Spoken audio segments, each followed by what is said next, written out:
ચાલો આજે 11 તારીખ, આવતીકાલે રવિવાર છે અને 12 તારીખ આવે છે, બરોબર. હવે કોને ખ્યાલ છે કે 12 તારીખે કયો દિવસ આવે છે, કોની જન્મ જયંતિ આવે છે? હા, સરસ, સ્વામી વિવેકાનંદજીની, બરોબર. સ્વામી વિવેકાનંદજીની જન્મ જયંતિ 12 જાન્યુઆરી, બરોબર.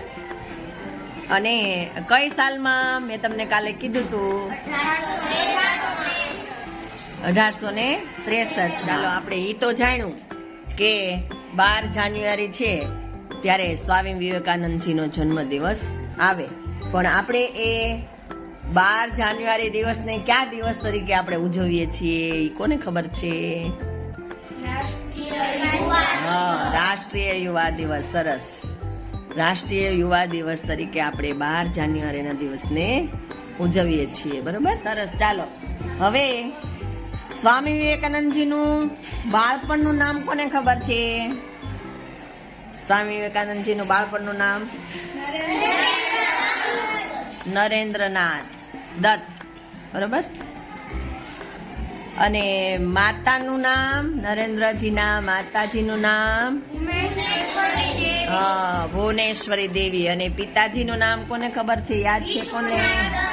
સરસ, વિશ્વનાથ દત્ત. પિતાશ્રી છે એ વિશ્વનાથ દત્ત, બરોબર. હવે ભુવનેશ્વરી દેવી છે ને, એ વારાણસીના વીરેશ્વર નાથને પૂજા બહુ કરતા અને વીરેશ્વર નાથને બહુ માનતા. અને એક દિવસ એ સૂતા હતા ત્યારે રાત્રે એને સ્વપ્નમાં મહાદેવ એને ખુદ પ્રસન્ન થઈ અને એને કહેતા હોય ને કે હું તારા પેટે પુત્રનો જન્મ લઈશ, એવું મહાદેવે ભુવનેશ્વર દેવીને કીધેલું સ્વપ્નમાં. એવું એને સ્વપ્નું આવે. સ્વામી વિવેકાનંદજીનું નામ તમે કીધું એ પ્રમાણે કે બાળપણનું નામ નરેન્દ્રનાથ દત્ત, બરોબર. પણ ઈ પેલા છે ને સ્વામીજીના દાદાજી દુર્ગાચરણ, એના ઉપરથી દુર્ગાદાસ નામ રાખવામાં આવેલું હતું. અને એમની સ્વામીજીના માતાજી હતા ભુવનેશ્વરી દેવી, એ કોની પૂજા અર્ચના કરતા? વારાણસીના ક્યાં મહાદેવની? શિવ ભગવાનની, વીરેશ્વર મહાદેવની, બરોબર. એના ઉપરથી વીરેશ્વર પણ એક વખત નામ નક્કી કરવામાં આવેલું. દુર્ગાદાસ દુર્ગાચરણ ઉપરથી એના દાદાજી દુર્ગાચરણ અને એના ઉપરથી દુર્ગાદાસ, અને પછી વીરેશ્વર મહાદેવ ઉપરથી વીરેશ્વર એવું નામ નક્કી કરવામાં આવ્યું. પણ પછી અંતે નરેન્દ્રનાથ નામ રાખવામાં આવેલું.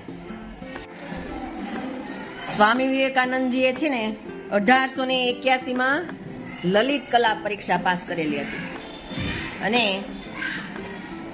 જયપુર ખાતે ભમતો સાધુ તરીકે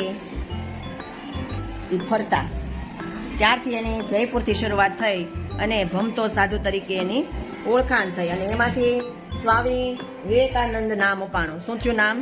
સ્વામી વિવેકાનંદ એનું નામ પડ્યું. અને સ્વામીજીએ કેટલા વર્ષનો પ્રવાસ કર્યો ચારે દિશાઓમાં? 5 વર્ષનો પ્રવાસ કર્યો ચારે દિશાઓમાં, બરોબર. ઐતિહાસિક સ્થળોની ઐતિહાસિક બધી જાણકારી મેળવી અને આપણા સુધી પહોંચાડવા માટે એનું વિશ્વ કક્ષાએ એનું બુકમાં લખાણ થયેલું છે, જેથી કરીને આપણને વર્ષો પહેલાનું પણ આપણને જાણવા મળે, બરોબર. એની માતાએ વાક્ય આપેલું હતું સ્વામી વિવેકાનંદજીને, બરોબર. એ કયું વાક્ય હતું? તમારા સમગ્ર જીવનમાં પવિત્ર રહો. સરસ, તમારા સમગ્ર જીવનમાં પવિત્ર રહો. એ વાક્ય નરેન્દ્રજીએ પોતાના જીવનમાં ઉતારી લીધેલું હતું. એની માતાનું એ વાક્ય કાયમને માટે યાદ રાખતા હતા. અને સ્વામી વિવેકાનંદજીના ગુરુ કોણ હતા? સ્વામી સરસ, રામકૃષ્ણ પરમહંસ. એ રામકૃષ્ણ પરમહંસના પરમ શિષ્ય હોય તો કોણ હતું? નરેન્દ્રનાથ. કોણ હતું? નરેન્દ્રનાથ. તો પછી સ્વામી વિવેકાનંદજીએ એક મઠની પણ સ્થાપના કરેલી હતી. મઠ એટલે એક વિદ્યાલય જેવું, ત્યાં બધાનું સંગઠન થઈ શકે અને તો એનું નામ શું હશે? કોને આવડે છે? સરસ, બેલુર મઠ. અને ક્યાં? હા, સરસ, કોલકાતામાં. અને મઠ એટલે એક છે ને મુખ્યાલય, જ્યાં બધા એનું સંગઠન થઈ શકે અને વિચારો અને જે કાંઈ નિર્ણયો લઈ શકાય એવું એક વિદ્યાલય હોય. બરાબર. નાથ છે એનું આયુષ્ય કેટલા વર્ષનું? 39. બરાબર, 39 વર્ષ જીવ્યા. અને એને 4 જુલાઈ અને 1902 એનું મૃત્યુ થયું. 4 જુલાઈ 1902. અને એ છે એ ગૂઢવાદી સંત, 19મી સદીના ગૂઢવાદી સંત તરીકે ઓળખાતા અને રામકૃષ્ણ મિશનના સ્થાપક હતા. તેના રામકૃષ્ણ મિશન, એના ગુરુજી હતા ને રામકૃષ્ણ, એના ઉપરથી રામકૃષ્ણ મિશનના સ્થાપક હતા. અને વિશ્વ કક્ષાએ હિન્દુ ધર્મને માન્યતા અપાવનાર જેને શ્રેય મળેલો છે એ જ આ સ્વામી વિવેકાનંદ. શિકાગો ખાતે વિશ્વ હિન્દુ ધર્મ પરિષદના પ્રતિનિધિત્વ જેણે સંભાળ્યું 1893માં, તો એવા સ્વામી વિવેકાનંદજી હતા. અને અમેરિકાના એક સંમેલનમાં તેણે મારા વહાલા ભાઈઓ અને બહેનો એવું સંબોધન આપ્યું. તેનાથી પણ એના એ પ્રવચનથી એ બધાને વધારે જાણીતા બન્યા હતા. ક્યાં એણે આપ્યું હતું એવું? અમેરિકામાં.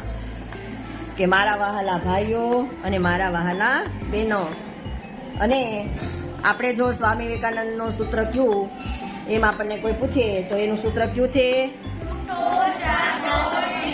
પ્રાપ્તિ સુધી મંડ્યા રહો. સરસ.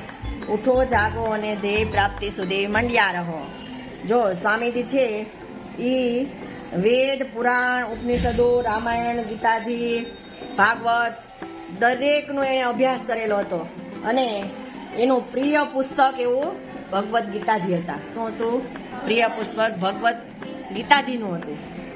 તો આપણે કાલે રવિવાર છે, કાલે 12 તારીખ છે, પણ સોમવારે આપણે એના વિશે પાછું પ્રાર્થના સંમેલનમાં આપણા સાહેબને બધા એના જીવન ચરિત્ર વિશે વાતો થોડી કરશે.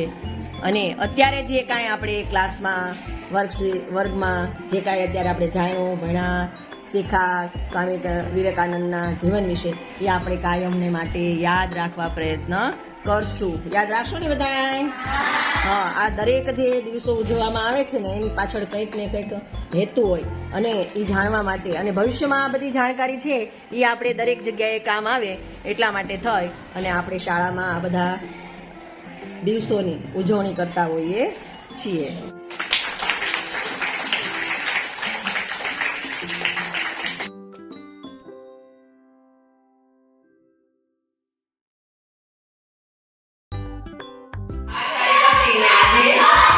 પણ કાલે આપણે રજા હતી એટલે આજે આપણે રાષ્ટ્રીય યુવા દિવસની ઉજવણી કરવાની છે.